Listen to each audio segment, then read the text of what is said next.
खातिर रे कौन जिला से करेला तोरा नगारी हो ज्यादा देखो ही पकड़ तो पर जाई भारी हो का बुझले बुझा गई और लहबे जवानी से आग जज खाइबे तुरंत सुधर जइबे रे। अच्छा सुन अरे खाटी मिर्जापुरी मरद हई रानी समियाना में गोली चलाई दे। अच्छा अरे खाटी मिर्जापुरी मरद हई रानी समियाना में गोली चलाई दे। तो दिखाता हो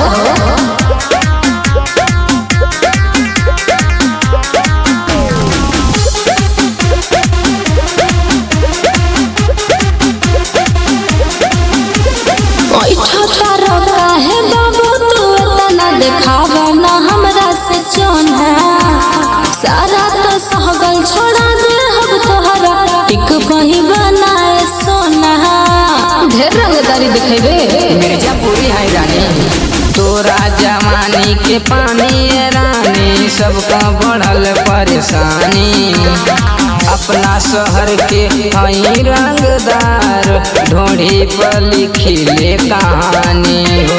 अच्छा लगे लच्छी छोरा ढोढ़ी के कटोरा बनई बेतला तो खाई जइबे रे बच के रही है तो हई सुनना अरे खाटी मिर्जापुरी मरद हई गोरी समियाना में गोली चलाई दे। अरे खाटी मिर्जापुरी मरद हई गोरी समियाना में गोली चलाई दे।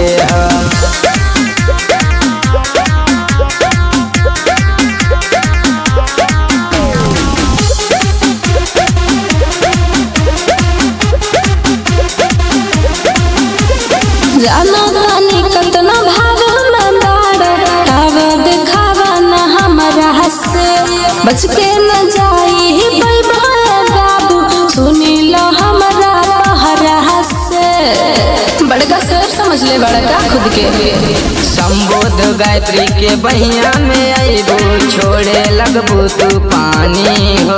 अरे हट जखमई विवेकवाय रानी उठ न पैबो तू गहरा से। अच्छा ज्यादा छड़खानी करो ना बाबू समियाना में तू तो पिटाइबे रे ढेर रंगदारी दिखेबे कौन हारे अरे खाटी मिर्जापुरी मरद हई गोरी समियाना में गोली चलाई दे। अरे खाटी मिर्जापुरी मरद हई गोरी समियाना में गोली चलाई दे। अरे हट रे